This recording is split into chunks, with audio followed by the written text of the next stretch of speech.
Maju bersama, hebat semua, gemilang masa depan.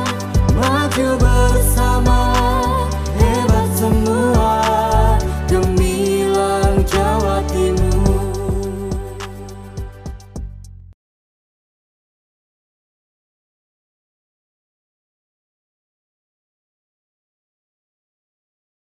Jadi sebenarnya SMK dan SMA itu kan tidak sama ya Bapak Ibu ya. Ada perbedaan. Nah, ini anggapan saya.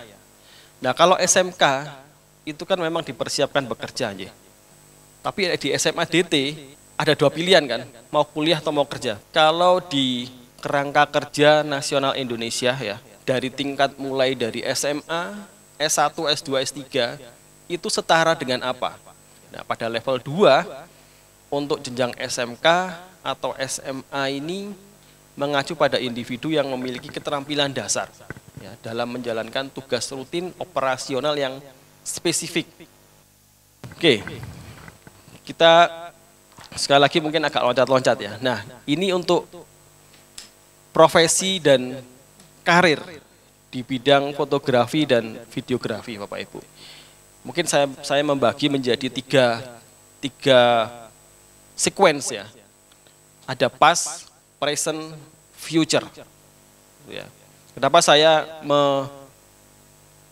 menunjukkan ini Bapak Ibu? Jadi supaya Bapak Ibu sedikit paham bahwa kalau dulu fotografer dan fotografer itu kayak gini. Nanti ke depan itu tantangannya lebih dahsyat Bapak Ibu ya. Mungkin hari ini itu kita ngomongin sudah bisa ngomongin masalah yang future, yang masa depan. Kalau dulu fotografer itu ya dia melakukan perekaman, videografer itu juga melakukan perekaman menggunakan kamera atau peralatan-peralatan analog ya. Masih cenderung terbatas ya, infrastrukturnya, teknologinya, mungkin juga peralatan bahan-bahannya itu masih mahal ya, susah diakses. Bayangkan Bapak Ibu dulu kalau merekam adegan itu menggunakan kaset yang besar itu kan, Betamax, terus yang BASF yang kecil gitu ya. Sekarang sudah nggak pakai itu, sekarang sudah pakai memory card yang kecil. Ya itu sudah ada versi-versinya. Superkomputer aja dulu besarnya kayak lemari es gitu ya. Sekarang sudah pakai iPad, pakai pad itu sudah bisa buat ngedit. Ya itu kira-kira yang pas, yang present, yang sekarang zaman now atau mungkin agak ke belakang 5-10 tahun ke belakang itu sudah mulai agak canggih ya. Ya kita sudah mengenal perangkat lunak editing yang sudah cukup advance ya. Kita sudah mengenal internet, bagaimana internet itu sangat krusial ya, di mana dia itu bisa meningkatkan aksesibilitas produksi sebuah video mungkin. Nah, terus kemudian kita bisa sharing platform, sharing dokumentasi ke berbagai orang ya. Ke depan itu Bapak Ibu future juga meskipun nanti perkembangan teknologi itu cukup canggih, peran dari fotografer dan videografer itu tetap penting Bapak Ibu. Bapak Ibu kalau tidak punya dasar fotografi mau jadi videografer itu ya susah. Nah, kalau fotografi lebih fokus pada satu frame ya. Tapi videografi itu merekam pergerakan narasi visual ya dalam bentuk video. Di videografi itu lebih selain rasa juga memainkan ruang dan waktu. Ruang dan waktu itu misalnya Bapak Ibu mau membuat film atau menjelaskan masa lalu seseorang laki-laki yang sudah tua mau meninggal gitu ya. Terus flashback sampai anak-anak bayi itu bisa. Itu kan memainkan waktu seperti ya time travel gitu ya. Nah, beberapa profesi dan karir dalam videografi ini beberapa saja, tapi sebenarnya masih banyak Bapak Ibu. Contohnya misalnya ya tadi saya sebutkan bahwa kita konteksnya di level 2 itu adalah operator. Nah, kamera operator dalam videografi itu bertanggung jawab atas pengoperasian kamera selama produksi film, televisi atau video lainnya. Kamera operator itu Bapak Ibu, itu tidak hanya cukup satu orang, tapi Bapak Ibu bisa banyak orang sebenarnya. Ada yang handle misalnya ngurusi baterai nih misalnya. Kadang-kadang seorang kameramen operator itu nggak bisa dia sendirian.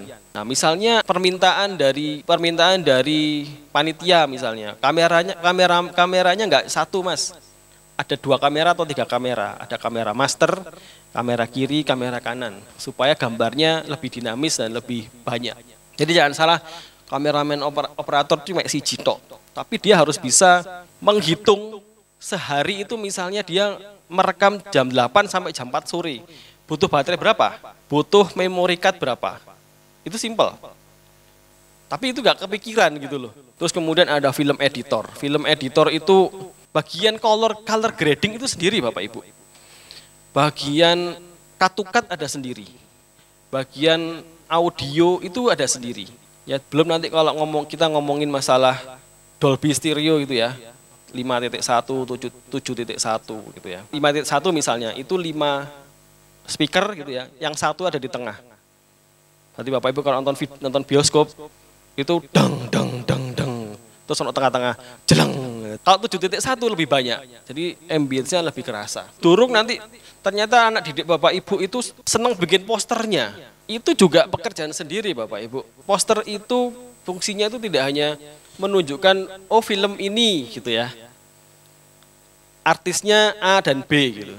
Nggak bisa begitu tok Bapak Ibu, tapi poster itu lebih kepada branding juga, nilai gengsi juga bisa, terus tidak harus lugas menunjukkan visualisasinya. Bapak Ibu coba lihat misalnya sekarang yang lagi trending itu sisa kubur, sisa neraka gitu ya. Kenapa kok gambarnya itu? Kenapa nggak Reza Radian aja gambarnya? Ya, jadi ada semiotikanya yang memang dibangun di situ. Ada yang ngomong bahwa karena itu karyanya Joko Anwar, dia berusaha mencoba untuk membuat multiverse sendiri gitu ya, universe sendiri. Terus belum nanti memang kita harus membuka diri Bapak Ibu bahwa kadang-kadang anak-anak itu nggak hanya seneng ngedit aja atau menjadi operator aja. Ojo-ojo mereka jadi marketingnya. Marketing dodolan itu penting Bapak Ibu. Kira-kira sama ya, kalau fotografi juga sama ya. Ada fotografer freelance ya, memotret acara-acara tertentu yang panggilan gitu ya, atau mungkin dia mendapatkan klien dari luar negeri itu juga bisa. Yang profesional itu seperti iklan majalah ya, atau pernikahan. Fotografer produk, mengambil gambar produk untuk UMKM dan lain sebagainya. Tadi Bapak Ibu sudah saya jelaskan bahwa operator itu sebenarnya profesi yang sangat mulia ya. Jadi bagaimana kita memberikan value yang lebih ya kepada anak-anak kita nanti. Jadi ada keterampilan videografer atau fotografer di masa depan yang perlu Bapak Ibu nanti genjot lagi. Ini juga terjadi di tingkat universitas ya, di tingkat mahasiswa. Jadi pengetahuan luas dan high attitude itu penting. Impresi pertama klien itu adalah ketika kita dihargai oleh klien tersebut. Caranya adalah apa? Menaikkan level attitude kita dengan cara memperluas pengetahuan, memanusiakan, ya, memberikan edukasi, memaintenance klien secara berkala. Ya, meskipun Bapak Ibu ini anak SMA, tapi kalau bisa ditingkatkan level itu. Berikutnya memaintenance klien. Kalau kliennya senang, gimana cara memaintenance-nya? Opo dikei diskon, ya, opo dikei paket, membuat video profil gratis foto misalnya gitu. Nah, tapi Bapak Ibu harus bisa mempertimbangkan itu tidak rugi. Gitu ya. Ini penting Bapak Ibu supaya kliennya nggak lari. Oke, berikutnya Bapak Ibu ya. Nah, setelah skill tadi, kemampuan untuk storytelling dan kreativitas Bapak Ibu. Baik itu fotografi dan videografi. Setiap apa yang kita ambil, ya, gambar statis atau dinamis, itu harus mempunyai makna Bapak Ibu. Itu hubungannya dengan kemampuan yang sebelumnya tadi. Bagaimana caranya nanti Bapak Ibu misalnya ke klien, ya, Bapak Ibu menjelaskan sebuah foto gambar, tek gitu. Diambil angle-nya kayak gini, simetris, itu harus punya alasan. Kenapa kok gambarnya itu ibu dan anak? Kenapa kok posisinya nggak di tengah? Kenapa kok di pinggir? Kenapa kok menggunakan pakaiannya seperti itu? Terus dirangkai dengan cerita. Ternyata latar belakangnya begini. Kedua, ibu dan anak ini latar belakangnya seperti ini, dari keluarga ini. Itu storytelling, kemampuan menceritakan. Itu adalah supaya gambar atau video yang kita tawarkan itu mahal Bapak Ibu. Itu ya ada storytellingnya. Storytelling itu hubungannya erat dengan kreativitas. Berikutnya kemahiran dalam produksi. Bapak Ibu pasti sudah tahu lah, saya nggak akan menjelaskan bahwa proses pembuatan foto, animasi, video, film itu ada 3 proses. Proses praproduksi, produksi, dan postproduksi. Di praproduksi sendiri Bapak Ibu itu tahapannya panjang. Budgetnya berapa? Cukup nggak kalau bikin video 1 menit cuman sehari atau 2 hari? Ya, bayari operatornya berapa? Bikin ceritanya berapa hari? Sehari berapa, 2 hari berapa? Berarti harus memampatkan produksinya. Oke, kemahiran dalam produksi. Produksi itu kan sudah eksekusi ya. Jadi bagaimana videografer dan fotografer itu bisa menghasilkan konten yang berkualitas tinggi. Jadi dia harus tahu mengoperasikan tadi, punya pengetahuan, keahlian mengoperasikan kamera. Nah itu kemahiran yang tidak bisa diajarkan di kelas ya Bapak Ibu ya, itu jam terbang.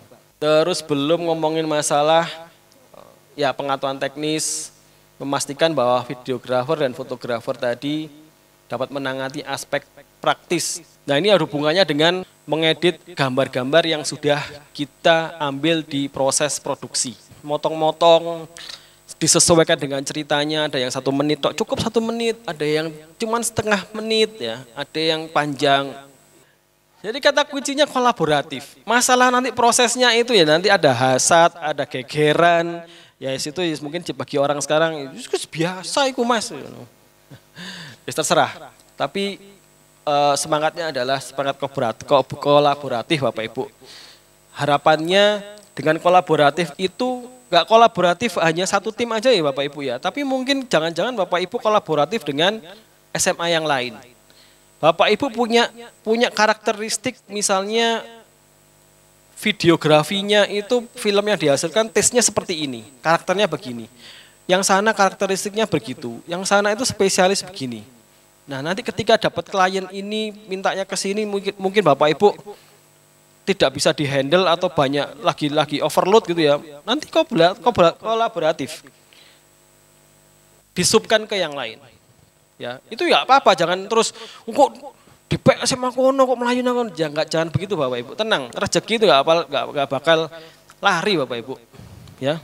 Manajemen waktu ini enggak hanya di videografi dan fotografi saja, dimanapun di berbagai macam bidang manapun.